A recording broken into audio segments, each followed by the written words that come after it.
জয় গুরু। বন্দে পুরুষোত্তম। পরম দয়াল, পরম প্রেমময়, পরমারাধ্য শ্রী শ্রী ঠাকুর আমার।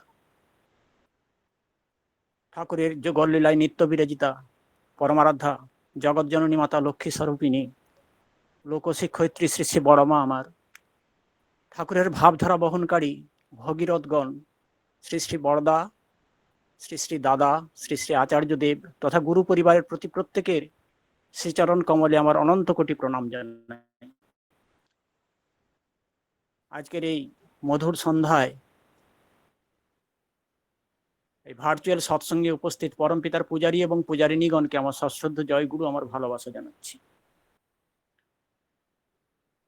শ্রদ্ধেয় সঞ্চালক দাদাকে আমার সশ্রদ্ধ জয়গুরু, আমার ভালোবাসা জানাই।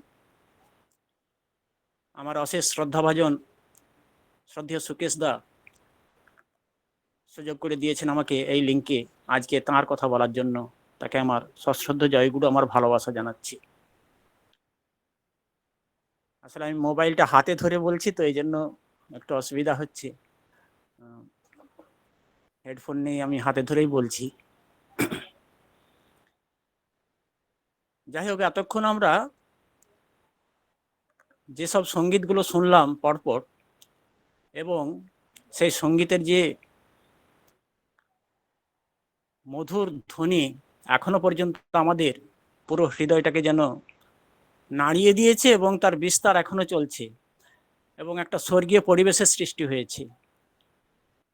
সুজন বন্ধুরে তুমি ছাড়া মনের মানুষ নেই, সেই সুজন বন্ধুর কাছেই আমরা বসে রয়েছি এতগুলি পরিবার, এবং বসে বসে ভাবছি, হে দয়াল, তোমার অতলান্ত দৃষ্টির সম্মুখে তো আমরা রয়েছি, তুমি আমাদের অন্তরের কলুষতাকে ধৌত করে দেবে তো প্রভু। আমাদের দৃষ্টির শুদ্ধতা এনে দেন প্রভু, যাতে সেই অতলান্ত দৃষ্টি নিয়ে তোমাকে, শুধু সবার ভিতর তোমাকেই দেখতে পাই আমরা, আর সেই বার্তা যেন সবাইয়ের কাছে পৌঁছে দিতে পারি। স্কুলে শিক্ষকতা করতাম, অবসর গ্রহণ করেছি। জীবনের ছোট্ট ছোট্ট অনেক ঘটনা, এই লিঙ্কে আমি আগেও অনেকবার জয়েন্ট হয়েছি, সেগুলো বলেছি। আজকে একটু অন্য প্রসঙ্গে একটু কথা বলার চেষ্টা করছি, ঠাকুরের লীলার কথা। প্রথমেই বলে রাখি, আমি গুছিয়ে বলতে পারি না, ওই সাদামাটা ভাষায় যা মনে আসে তাই বলি। জীবনে চলার পথে ছোট্ট ছোট্ট ঘটনাগুলোকে কুড়িয়ে নিয়ে আপনাদের কাছে পরিবেশন করার চেষ্টা করি। সমস্ত কিছু আমার ঠাকুরকে কেন্দ্র করে, ঠাকুরকে নিয়ে যেভাবে আমি জীবনে চলার পথে এগিয়ে চলেছি, সেই কথাগুলো আপনাদের সঙ্গে এই 25 মিনিট শেয়ার করব এবং সবাই মিলে আনন্দে মেতে থাকবো। ঠাকুর বলেছেন সত্তা সচ্চিদানন্দময়, সেই সৎ, চিত এবং আনন্দ এর মধ্য দিয়েই এই সময়টুকু আমরা কাটাবো। কিছুদিন আগে দোল উৎসব গেল, তখন গাঁয়ে থাকতাম, ছোট্ট ছেলে।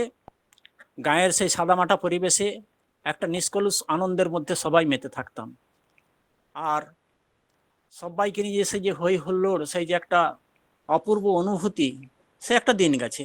তখন চরণে আসি নাই। ঠাকুরের চরণে আসার পরে যখন মেদিনীপুর শহরে এলাম, তখন এখানকার যে দোল উৎসব, শহরের যে কলুষতায় ভরা, সেই দৃশ্যগুলো মনের মধ্যে বড় ব্যথা দেয়। মনে মনে তখন ভেসে ওঠে যে সূত্রপাতটা কোথায় হয়েছিল। এই যে দোল উৎসব, সেই শ্রী বৃন্দাবন ধামে রাধাকৃষ্ণের যে লীলা, সেই লীলার মাঝে যে বৃন্দাবনে যে দোল উৎসব হয়েছিল, কেমন করে হয়েছিল, সেই কথাগুলো যদি আমরা একটু অনুধাবন করার চেষ্টা করি।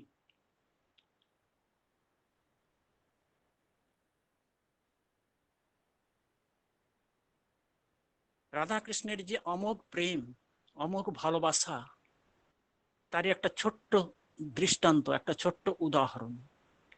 কেমন? কৃষ্ণের ঘরণী রুক্মিণী মাতা, তিনি মনে মনে সবসময় ভাবেন যে আমার প্রভুর মুখে সবসময় রাধিকার নাম। এই রাধিকা কে? সবসময় প্রভুর মুখে সেই রাধিকারই নাম। তিনি কি অতিরূপা সুন্দরী, না তার বিশেষ গুণসম্পন্না? এই ভাবনা ভাবতে ভাবতে হাতে এক বাটি গরম দুধ নিয়ে তিনি প্রভুকে নিবেদন করার জন্য এগিয়ে আসছেন, মনের মধ্যে ভাবনাটা ওই দিকে। তো প্রভুর চরণতলে দুধের বাটিটুকু রেখে নিবেদন করলেন পান করার জন্য। প্রভু আমার বসে আছেন, তিনি দুধের বাটিটি নিলেন, মুখে চুমুক দিলেন এবং আহ রাধে বলে চিৎকার করে উঠলেন। রুক্মিণী মাতা চমকে উঠলেন, আমি প্রভুকে কষ্ট দিলাম? আমি তো খেয়াল করিনি দুধটা যে এতখানি গরম ছিল।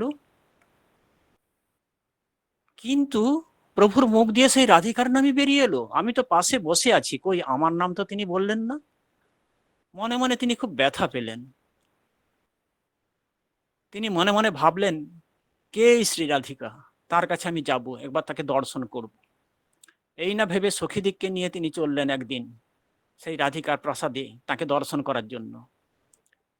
তো প্রথমে গিয়েই দরজার কাছে যখন প্রথম যিনি দাঁড়িয়ে রয়েছেন, অপরূপা সুন্দরী এক রমণী, তো তিনি রুক্মিণী মাতা ভাবলেন ইনিই বুঝি মাতা শ্রী রাধিকা। তো তার কাছে গিয়ে যখন নিবেদন করলেন, তখন সেই রমণী বললেন যে না গো না, আমি নই, আমার মা রয়েছেন, এরকম আপনাকে 7টা দরজা পেরিয়ে ভেতরে অন্দরমহলে প্রবেশ করতে হবে, তারপর তার সাক্ষাৎ পাবেন। তো রুক্মিণী মাতা সেইভাবে এগিয়ে গেলেন, ভেতরে অন্দরমহলে প্রবেশ করলেন এবং দেখলেন কি যে সেখানেও একজন ওইরকম অপরূপ সুন্দরী রমণী দাঁড়িয়ে রয়েছেন। তাকে বললেন আমি শ্রীকৃষ্ণের ঘরণী রুক্মিণী মাতা, আমি এসেছি শ্রী রাধিকার দর্শন করতে, দয়া করে তিনি যদি আমায় একটু দর্শন দেন। তো ওই মাতা তখন বললেন ওই যে ভেতরে বসে আছেন, কক্ষের ভেতরে বসে আছেন মেঝেতে, মাথায় ঘোমটা টানা, উনিই মা শ্রী রাধিকা। তখন রুক্মিণী মাতা সেই ঘরের মধ্যে প্রবেশ করলেন, প্রবেশ করে নিবেদন করলেন আমি শ্রীকৃষ্ণের ঘরণী রুক্মিণী মাতা, আমি এসেছি আপনার দর্শন অভিলাষে, আপনি কি দয়া করে একটু ঘোমটাটা সরিয়ে আমাকে দর্শন দেবেন? শ্রী রাধিকা মাতা ঘুরে বসলেন, মাথা থেকে আস্তে আস্তে ঘোমটাটা তুললেন, ওপরের দিকে তাকালেন রুক্মিণী মাতার দিকে। রুক্মিণী মাতা সেই দৃশ্য দেখে আ বলে চিৎকার করে উঠলেন, এ আমি কি দেখছি, এ কি দৃশ্য দেখছি, গোটা ঠোঁটে মুখে ফোসকা পড়ে গেছে, মা এ কি করে হলো, আপনি কি করে এই কষ্ট পেলেন? শ্রী রাধিকা মা মুখে মধুর হাসি, হাসতে হাসতে বললেন ভালোবাসার নিদর্শন, অমোঘ ভালোবাসার নিদর্শন। আপনি যখন আমার প্রভুকে গরম দুধ নিবেদন করেছিলেন, সেই দুধের বাটিতে চুমুক দিয়ে তিনি যে ব্যথা পেয়েছিলেন, আর আমার নাম করে শ্রী রাধিকা বলে চিৎকার করে উঠেছিলেন, সেই ব্যথা আমার দেহ এসে স্পর্শ করেছে, আমার ঠোঁটে স্পর্শ করেছে, আর সেই ভালোবাসার নিদর্শন এখানে ফুটে উঠেছে। রুক্মিণী মাতার অহংকার চূর্ণ হলো, মনে মনে ভাবলেন এই সেই ঐশ্বরীয় প্রেম, অমোঘ প্রেম। সে তো বৃন্দাবনের ঘটনা, বাস্তবের অচল আয়তনে আমার প্রভুর আঙিনায় কি ঘটেছে একবার মিলিয়ে দেখা যাক। কেন আমরা দেওঘরে ছুটি যাই? হাজার হাজার লক্ষ লক্ষ কোটি কোটি লক্ষ লক্ষ নরনারী কেন ছুটে যায় সেখানে? কিসের সন্ধানে, কি পাওয়ার লোভে? প্রতিটি সংসারে যে দুটোর অভাবে অশান্তিতে সবাই ডুবে থাকে, একটা হচ্ছে প্রেমের অভাব, আরেকটা হচ্ছে ভালোবাসার অভাব। এই দুটোর অভাবেই তো মানুষ ছুটে যায় দেওঘরে তৃষ্ণা মেটানোর আশায়। তো সেই দুটো কিভাবে আমার প্রভুর সংসার জীবনে কিভাবে ঝরে ঝরে পড়ছে এখনো পর্যন্ত, সেই দৃশ্যগুলো আপনাদের সামনে তুলে ধরার চেষ্টা করছি। একদম বাস্তব ঘটনা, আমার স্মৃতিপটে যতটুকু রয়েছে আমি নিবেদন করার চেষ্টা করছি। ঠাকুর তখন লীলা করছেন, দেওঘরে বসে আছেন তিনি একটি চৌকির উপরে, আর পাশে আমার পরমাধ্যা জগৎজননী লক্ষ্মী স্বরূপিনী বড়মা বসে আছেন পা দুলিয়ে, সেই রাঙা পা দুটো যেন রক্ত কমল ফুটে উঠেছে, আর মুখে মধুর হাসি, তিনি বসে রয়েছেন। এমন সময় বরদা এলেন, বরদা এসে দাঁড়ালেন। তো ঠাকুর আমার রসিক সাগর, তিনি বলছেন ও বড় খোকা, তোর ভুঁড়িটা দিনকে দিন কেন বেড়ে যাচ্ছে রে? বড় কাকা তো লজ্জায় লাল। তিনি বললেন বাবা দেখো না, এই যে মা, মা সবসময় আমাকে বলছে যে আরো একটু খা না, আর একটু খাও না, আর একটু খাও না, এইভাবে জোর করে খাইয়ে খাইয়ে দেখো না আমার ভুঁড়িটা কেমন বাড়িয়ে দিচ্ছে দিনকে দিন। ঠাকুর মুচকি মুচকি হাসছেন, আর ওদিকে বড় মাও মুচকি মুচকি হাসছেন। দেখুন কি সুন্দর স্বর্গীয় পরিবেশ, রসিক সাগর ঠাকুরমার বললেন, ঠিকই বলেছো বড় খোকা। এই বড় বউ দেখ না, আমাকেও শুদ্ধ তাই, আরেক দলা খাও না কেন, আরেক দলা খাও না কেন, জোর করে করে আমাকেও খাইয়ে কেমন করে আমার শরীরটাকে গোলগাল করে দিচ্ছে। দেখুন স্বামী স্ত্রীর কি অপূর্ব একটা স্বর্গীয় দৃশ্যের কথাবার্তা।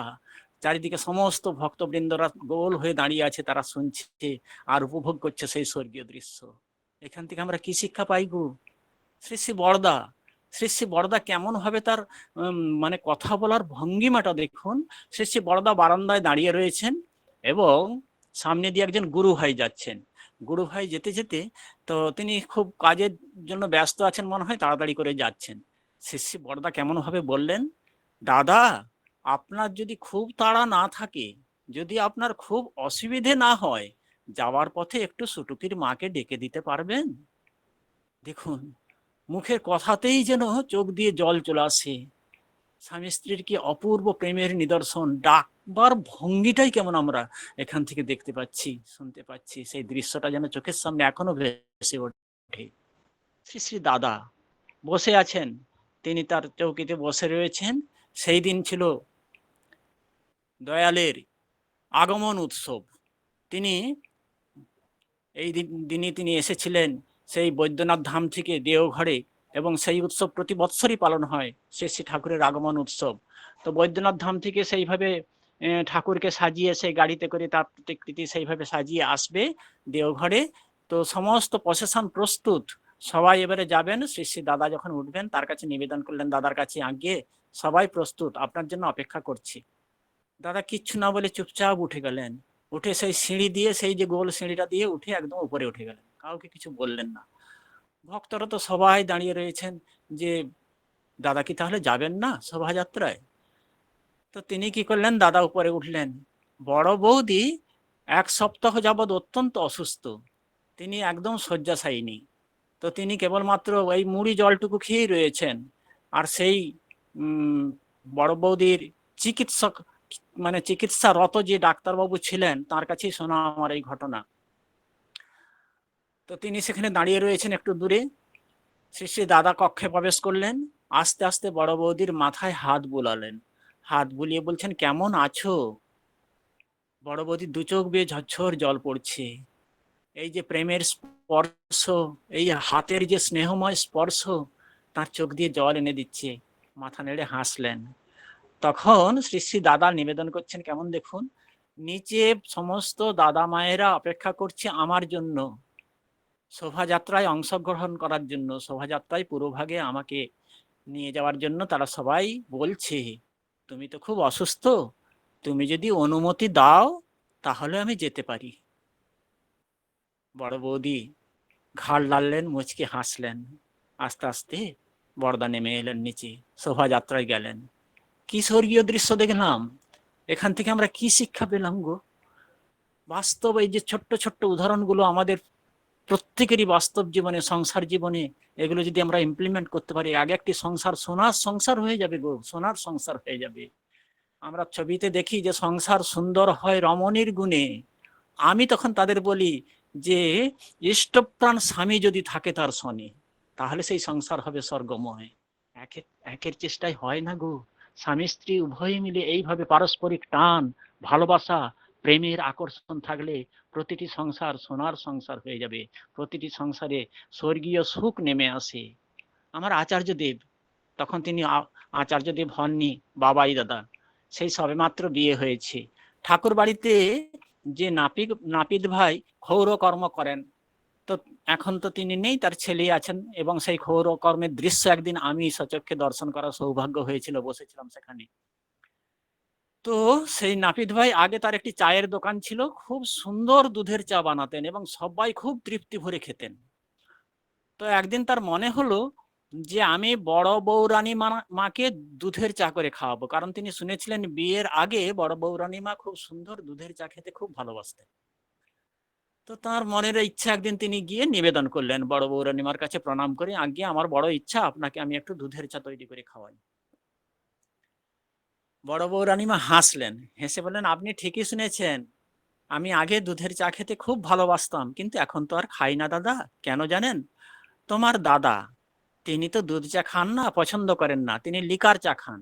তাই আমিও তাই, এখন আমি দুধ চা ছেড়ে দিয়েছি, লিকার চা খাই। কি শিক্ষা পেলাম গো আমরা? এই যে স্বামীর অনুবর্তিনী, এই যে প্রকৃত সহধর্মিনী, এই সব ছোট্ট ছোট্ট দৃশ্যগুলো আমাদের নাড়া দেয়। তাই তো আমরা সেগুলোর বাস্তব প্রয়োগ সমাজে প্রত্যেকের মানুষের কাছে পৌঁছে দেবার চেষ্টা করি, এই বার্তাগুলো পৌঁছে দেবার চেষ্টা করি। এই যে কিছুদিন আগে যে দোল উৎসব গেল, যে কথা বলেই শুরু করেছিলাম, তখন মনের মধ্যে প্রশ্ন আছে, আচ্ছা সেই বৃন্দাবন ধামে তো দোল উৎসব হয়েছিল, আমার প্রভুর আঙিনায় কেমন করে হয়েছে? ঠাকুর তখন দোল উৎসবটা কেমন করে হতো? এই বৎসর, এই যে গত যে চলে গেল 1430 বঙ্গাব্দ, তো এই 1430-এ 100 বৎসর পূর্ণ হলো দেওঘরের দোল উৎসব। 1331 সালে প্রথম দেওঘরে দোল উৎসব শুরু হয়। তখন তিনি পাবনাতে হিমায়তপুরে সেই আশ্রমে লীলা করে চলেছেন দয়াল আমার। তো এই 1431 সালের ফাগুন মাসে এই দোল উৎসবের দিন সমস্ত নরনারী ভক্তরা সমস্ত জমায়েত হয়েছে সেই পদ্মার তীরে বাবলা গাছের অঙ্গনে। তো সেখানে 3টে দোলনা টাঙানো হয়েছে, সেই বাবলা গাছের ডাল থেকে 3টে দোলনা টাঙানো হয়েছে। ভক্তরা কি করলেন না, আস্তে আস্তে প্রথম দোলনাতে হুজুর মহারাজের প্রতিকৃতি এনে সেখানে রাখলেন, রেখে সুন্দর ফুল মালা দিয়ে সেখানে সাজালেন। দ্বিতীয় দোলনাতে সরকার সাহেবের প্রতিকৃতি নিয়ে এসে রাখলেন এবং সেই দোলনাতে সুন্দর করে সাজালেন। ঠাকুর এলেন দয়াল আমার, আস্তে আস্তে আবির নিয়ে প্রথমে হুজুর মহারাজের শ্রীচরণে নিবেদন করলেন এবং সমস্ত ভক্তরাও তারপরে দিলেন। আর চারিদিকে উলুধ্বনি শঙ্খধ্বনিতে গোটা আকাশ বাতাস মুখরিত হয়ে উঠছে। শ্রী ঠাকুর আমার তারপর সরকার সাহেবের দোলনার কাছে গেলেন, আবির নিয়ে সরকার সাহেবের শ্রীচরণে নিবেদন করলেন এবং তারপরে সমস্ত ভক্তরা সেই সরকার সাহেবের শ্রীচরণে আবির নিবেদন করলেন এবং সেইভাবে চারিদিকে শঙ্খধ্বনি উলুধ্বনিতে ভরে উঠেছে। এইবারে ঠাকুর আস্তে আস্তে তার পিতার কক্ষে গেলেন। পিতা শিবচন্দ্র চক্রবর্তীর যে প্রতিকৃতি, তার চরণে তিনি তখন হচ্ছে যে আবির অর্ঘাঞ্জলি প্রদান করলেন এবং সমস্ত ভক্তরাও দিলেন। তারপর তিনি গেলেন মায়ের কাছে, মায়ের কক্ষে গিয়ে মায়ের শ্রীচরণে তিনি হচ্ছেন আবির অর্ঘাঞ্জলি দিলেন এবং সমস্ত ভক্তরাও দিলেন। এইবারে কি হবে দেখুন, ওই যে ঠাকুরের যে 3 পার্ষদ, 3টি মূর্তি ত্রয়ী, যে আমাদের গোসাইদা আর অনন্ত মহারাজ দা আর কিশোরী মোহন দা, 3 জন এবারে কি করেছে, ঠাকুরকে জোর করে ধরে কোলে করে একদম নিয়ে এসে তৃতীয় দোলনায় বসিয়ে দিলেন। আর চারিদিকে উলুধ্বনি শঙ্খধ্বনিতে মেতে উঠেছে। তারপর দাদারা আস্তে আস্তে সেই ঠাকুরের চরণে আবির নিবেদন করলেন। সেই তৃতীয় দোলনায় ঠাকুর বসে আছেন, সমস্ত ভক্তরা এসে ঠাকুরের চরণে আবির হচ্ছে যে অর্ঘাঞ্জলি আবির মানে দিচ্ছেন, নিবেদন করছেন, আর ভক্তরা আস্তে আস্তে দোলনাগুলোকে দুলোচ্ছেন। কি স্বর্গীয় দৃশ্য! সেই প্রথম শুরু 1331 বঙ্গাব্দের এই ফাগুনের দোল পূর্ণিমার দিন। আস্তে আস্তে পরে যখন যখন হয়ে এলো, তখন কি করলেন, পাশাপাশি গ্রামের মধ্যে তখন হচ্ছে যে সবাই মিলে তখন চলেছে সেই গ্রামবাসীদের মধ্যে সেইভাবে দোল উৎসব করবে বলে আগে থেকে প্রস্তুত ছিল। একটা ড্রামে করে রং গুলানো হয়েছিল, আর কিশোরী মোহনদার হাতে ছিল একটা বিরাট বড় পেতলের পিচকারি। তো দুজন ভক্ত কি করলো, একটা বাঁশ দিয়ে গলিয়ে সে ড্রামটাকে কাঁদলো, আর কিশোরীদার হাতে রয়েছে পিচকারি। আর সবাই তখন এগিয়ে চলেছে, সেই শঙ্খধ্বনি উলুধ্বনি খোল করতাল সেই নিনাদ চারিদিকে মুখরিত করে তুলেছেন। সেই দলের মধ্যে ঠাকুর নাচতে নাচতে এবং ওই যে 3 ত্রয়ী তারা পুরো ভাগে রয়েছেন এবং পেছনে সমস্ত ভক্তবৃন্দ সবাই সেই পাশাপাশি যে 3টে গ্রাম, কি হিন্দু কি মুসলমান কি খ্রিস্টান, কোনো সেখানে জাতিভেদ নেই, সবাই মিলে সেই হরিধ্বনি করছে, নাম সংকীর্তন করছে, আর নাচতে নাচতে সেই দোল খেলা চলছে। মায়েরা উপরের ছাদ থেকে তারা হচ্ছে যে আবির বর্ষণ করছেন, আর নিচে থেকে সেই কিশোরী মোহনদা সেই পিচকারিতে করে সেই রঙিন জল সবাইয়ের গায়ে ছিটিয়ে দিচ্ছেন। কোন এক মুসলমান ভাইয়ের বাড়িতে সেই দল যখন পৌঁছায়নি, সেই বাড়ির দাদা ছুটে এসেছেন, আপনারা সবাই চলুন আমার বাড়িতে গিয়ে একটু হোলি উৎসব করবেন, ডেকে নিয়ে যাচ্ছেন বাড়িতে বাড়িতে। এইভাবে চললো বেলা প্রায় 2-2:30 পর্যন্ত সেই দোল উৎসব। তারপরে সবাই ফিরে এলো, ফিরে এসে ঠাকুরের আশ্রমের কাছে যে লয় ছিল, যেখানটায় যেখানে ডাক্তারখানাটা ছিল, সেইখানে ডাক্তারখানায় হরিপদ সাহা, ডক্টর হরিপদ সাহার সেই ডাক্তারখানাতে, সেইখানে এসে সবাই আগে থেকেই জোগাড় করে রেখেছে সব ঐত্রয়ী মহারাজগণ। তো একটা আলকাতারার টিন, আলকাতারার টিন থেকে তারা কি করলো, এবারে সে আলকাতারার টিন থেকে আলকাতারা বের করে তিনজনে মেখে নিল, এই তিন প্রভু, কিশোরী মোহনদা আর অনন্ত মহারাজদা আর গোসাইদা। ব্যাস একদম সেই কৃষ্ণবর্ণ সবাই দর্শন করছেন, যেন সেই বৃন্দাবনের শ্রীকৃষ্ণ। তাদের মাথায় আবার কি চাপলো, তো সেই হরিপদ সাহাদা, তখন তো শীত চলে গেছে, তখন হচ্ছে যে লেপটা তার রোদে দিয়েছেন। তিনজনে কি করেছে, গিয়ে সেই লেপের কাছে লেপটাকে ছিঁড়ে তার যত তুলো ছিল বের করে ওই আলকাতার উপর নিজেরা পরস্পরের গায়ে সমস্ত লাগিয়ে দিল। ব্যাস সেই কৃষ্ণ রূপ হয়ে গেল শুভ্র রূপ। একই স্বর্গীয় দৃশ্য সবাই উপভোগ করছে, আর সেইভাবে চারিদিকে নিনাদে সবাই উদ্বেলিত হয়ে উঠেছে, শঙ্খধ্বনি, উলুধ্বনি, কাঁসর ঘন্টা বেজে চলেছে। আস্তে আস্তে বেলা গড়িয়ে এলো, বেলা গড়িয়ে আসতে সবাই মিলে মাতা মনমোহিনী দেবীর কাছ থেকে কেরোসিন তেল নিয়ে সবাই গেল পদ্মাতে স্নান করতে, সুন্দর হয়ে সেজে এসে তারপরে মাতা মনমোহিনী দেবীর কাছে এসে প্রণাম করলো, পিতা শিবচন্দ্র চক্রবর্তীকে প্রণাম করলো, তারপরে ঠাকুরকে নিয়ে সে কি আনন্দ করে সবাই মিলে আনন্দবাজারে প্রসাদ গ্রহণ করতে গেল। এই দেখুন প্রথম দোললীলা শুরু হলো, সেই থেকে আজ 100 বৎসর পূর্ণ হলো, দেওঘরে সেই দোললীলা সমানে চলেছে। এই ছোট্ট ছোট্ট কাহিনীগুলো আপনাদের কাছে নিবেদন করলাম। আমার সময় শেষ হয়ে এসেছে। সবাই ভালো থাকবেন, ঠাকুরকে নিয়ে মেতে থাকুন, এবং ঠাকুরের কাছে কিচ্ছু চাইবেন না, দুহাত তুলে বলবেন শুধু দয়াল, কিচ্ছু চাই না প্রভু, আমরা শুধু তোমাকে চাই, দয়াল শুধু তোমাকে চাই, জনমে জনমে যেন ওই রাঙা চরণে আমরা যেন ঠাঁই পাই। জয় গুরু, সবাই ভালো থাকুন, জয় গুরু।